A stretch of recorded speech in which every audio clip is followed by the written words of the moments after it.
Hello friends, welcome back to my YouTube channel. Friends, अगर आप railway के exams की तैयारी कर रहे हैं तो आपको पता ही होगा कि स्पीडी एमसीक्यू ज़रूर एग्जाम्स में पूछे जाते हैं। स्पीडी की पूरी बुक ही रेलवे सामान्य अध्ययन की जो बुक है वह पूरी ही जो है रेलवे भर्ती परीक्षा को ध्यान में रखकर बनाई गई है। जैसा कि आप सभी जानते हैं कि रेलवे एएलपी के एग्जाम्स होने वाले हैं। रेलवे एएलपी भर्ती परीक्षा के लिए आपको स्पीडी के क्वेश्चन की प्रैक्टिस अच्छे से करके जानी होगी, जिससे कि ज़्यादा से ज़्यादा आप मार्क्स ऑब्टेन कर पाएँ। फ्रेंड, स्टार्ट करने से पहले अगर अभी तक आपने मेरे चैनल को सब्सक्राइब नहीं किया है तो जल्दी से जल्दी चैनल को सब्सक्राइब कर लीजिए और बेल आइकन को भी प्रेस कर दीजिएगा, जिससे जो भी न्यू वीडियो में डालूंगी उसका नोटिफिकेशन आपको मिल जाएगा। स्पीडी के जो मिक्स्ड क्वेश्चन है वो मैं आपको डे बाय डे करवाने वाली हूँ, जिससे कि सभी तरीके के क्वेश्चन आपके कवर हो जाए। क्वेश्चंस पढ़ते हैं। क्वेश्चन नंबर फर्स्ट है, भारत में अंतरिक्ष आयोग एवं अंतरिक्ष विभाग की स्थापना 1972 में हुई थी। इस तरीके के क्वेश्चंस आपके एग्जाम में आ सकते हैं कि भारत में अंतरिक्ष आयोग एवं अंतरिक्ष विभाग की स्थापना कब हुई थी। तो इसका राइट आंसर हो जाएगा 1972 में। पूरी स्थित जगन्नाथ मंदिर को गंग वंश के शासकों ने बनवाया था। तो किसने बनवाया था? गंग वंश के शासकों ने पूरे स्थित जगन्नाथ मंदिर को। बांग्लादेश में गंगा नदी को क्या कहा जाता है? तो बांग्लादेश में गंगा नदी को पद्मा कहा जाता है। हैदराबाद और सिकंदराबाद जुड़वा शहर के नाम से जाने जाते हैं। ये भी एक इजी क्वेश्चन है, लेकिन एग्जाम में इससे पहले भी पूछा जा चुका है। महाभारत का प्राचीन नाम क्या है? तो महाभारत का प्राचीन नाम जय संहिता है। ये भी इम्पोर्टेंट क्वेश्चन है, इसे आप इम्पोर्टेंट टिक कर लीजिएगा। सबसे प्राचीन वेद कौन सा है? सबसे प्राचीन वेद ऋग्वेद है। जैसा कि आप सभी जानते हैं, 4 वेदों में सबसे प्राचीन ऋग्वेद है। ऋग्वेद, सामवेद, अथर्ववेद, ये सब जो वेद हैं, 4 तरीके के वेद आपको याद होने चाहिए। नेक्स्ट क्वेश्चन की तरफ चलते हैं। राष्ट्रपति अपना त्यागपत्र किसे देता है? तो राष्ट्रपति अपना त्यागपत्र उपराष्ट्रपति को देता है। हजामती दर्पण, या फिर लिखा आ सकता है दाढ़ी बनाने वाले दर्पण के रूप में किस दर्पण का उपयोग किया जाता है? तो दाढ़ी बनाने वाले दर्पण के रूप में अवतल दर्पण का उपयोग किया जाता है। तानसेन का असली नाम क्या था? तानसेन का असली नाम रामतनु पांडे था। नेक्स्ट क्वेश्चन की तरफ चलते हैं। खजुराहो मंदिर कितने पुराने हैं? तो खजुराहो के मंदिर 1000 साल पुराने हैं, जिसे विश्व विरासत स्थल की धरोहर सूची में शामिल किया गया था 2003 में।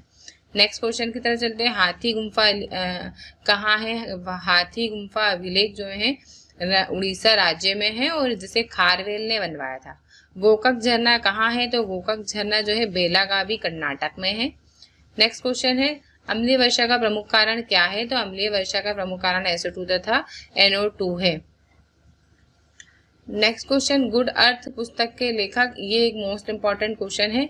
वो सिर्फ रेलवे ही नहीं, रेलवे हो गया, SSC हो गया एंड अदर्स, बैंक, MPPSC, यहाँ तक कि ASB, सभी ने ये क्वेश्चन जरूर रिपीट किया है। गुड अर्थ पुस्तक के लेखक कौन है? तो गुड अर्थ पुस्तक के लेखक पर्ल एस बक है।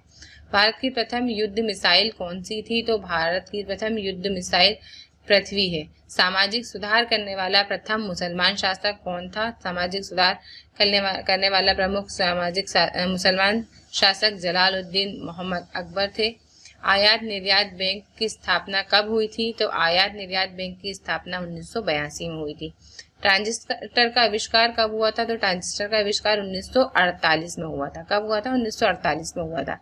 नेक्स्ट की तरफ चलते हैं। जापान की करेंसी क्या है? तो जापान की करेंसी येन है। चीन अभ्रक का सबसे बड़ा उत्पादक देश है। ये भी क्वेश्चन आपसे कई बार पूछा जा सकता है कि एक वस्तु दे दी जाएगी, एक उत्पाद दे दिया जाएगा और आपसे पूछा जाएगा कि इस वस्तु या इस उत्पाद का सबसे बड़ा उत्पादक कौन है? तो चीन है जो है अभ्रक का सबसे बड़ा उत्पादक देश है। और इससे पहले मैंने आपसे पूछा था कि हीरा सबसे बड़ा उत्पादक देश है का सबसे बड़ा उत्पादक देश कौन सा है? तो वह भारत है। भारत में भी मध्य प्रदेश में सबसे ज़्यादा हीरे की जो है खदानों में से निकाले जाते हैं। नेक्स्ट क्वेश्चन है, बेसिन की संधि अंग्रेजों के पेशवा के साथ हस्ताक्षरित की गई थी। फलों का अध्ययन क्या कहलाता है? तो फलों का अध्ययन पोमोलॉजी कहलाता है। इस तरीके की शाखाओं से रिलेटेड आपको याद करने पड़ेंगे। फलों का अध्ययन, फूलों का अध्ययन, स्किन का अध्ययन, ये सब आपको याद करने पड़ेंगे। दिल्ली चलो का नारा किसने दिया था? दिल्ली चलो का नारा सुभाष चंद्र बोस ने दिया था। बिहू कहाँ का प्रमुख त्योहार है? बिहू असम का प्रमुख त्योहार है। भाखड़ा नागल बांध कौन सी नदी पर है? भाखड़ा नागल बांध सतलुज नदी पे है। अर्जुन पुरस्कार का शुभारंभ कब किया गया था? तो 1961 में किया गया था। ध्यानचंद स्टेडियम कहाँ है? तो ये लखनऊ में स्थित है। ध्यानचंद जो कि हमारे यहाँ के हॉकी के बहुत बड़े प्लेयर थे। टीपू सुल्तान कहाँ का शासक था? टीपू सुल्तान मैसूर का शासक था। नाटो का मुख्यालय कहाँ है? तो नाटो का मुख्यालय ब्रुसेल्स में है। बटरफ्लाई शब्द का संबंध कहाँ से है? तैराकी से है। ये क्वेश्चन आपको रेलवे एसएससी में देखने को जरूर मिलेगा। बटरफ्लाई का संबंध जो है तैराकी से है। एक अश्व शक्ति किसके बराबर होती है? तो एक अश्व शक्ति 746 वाट के बराबर होती है। आगरा के किले के अंदर एक मोती मस्जिद है, उसका निर्माण किसने करवाया था? तो शाहजहां ने करवाया था। शेरशाह का मकबरा कहाँ है?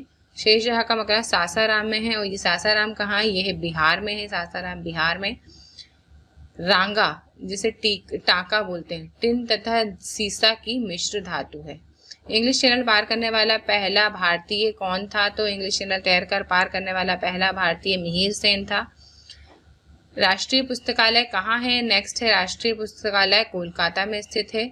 गौतम बुद्ध को एशिया की रोशनी कहा जाता है। ये भी एक मोस्ट इम्पॉर्टेंट क्वेश्चन है। गौतम बुद्ध को क्या कहा जाता है? एशिया की रोशनी कहा जाता है।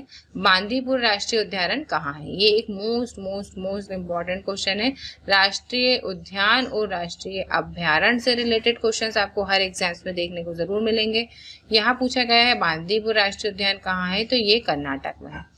फ्रेंड्स, इस वीडियो के इंपॉर्टेंट क्वेश्चंस कंप्लीट हो चुके हैं। स्पीडी अगर आपके पास हो तो आप देख सकते हैं। स्पीडी के ही क्वेश्चन, मिक्स्ड क्वेश्चन मैं आपको यहाँ करवा रही हूँ। पूरी स्पीडी कवर करवाऊंगी, ज़्यादा से ज़्यादा क्वेश्चंस आपको कवर करवाऊंगी। आपको क्या करना है, एक वीडियो 2 बार देखनी है बिना स्किप किए, जिससे कि आपको वही क्वेश्चंस अच्छे से याद हो जाए। और वही क्वेश्चन अगर आपके एग्जाम्स में आपको देखने को मिलते हैं तो आप उन्हें सही टिक करके आए। नेक्स्ट वीडियो जल्द से जल्द लेकर आऊंगी मैं। चैनल पर आप जल्दी से चैनल को सब्सक्राइब कर लीजिए और बेल आइकन को भी प्रेस कर लीजिए, जिससे जो भी न्यू वीडियो में डालूंगी उसका नोटिफिकेशन आपको मिल जाएगा। नेक्स्ट वीडियो जल्द से जल्द लेकर आऊंगी मैं। तब तक के लिए मेरी तरफ से आप सभी को best of luck and good bye.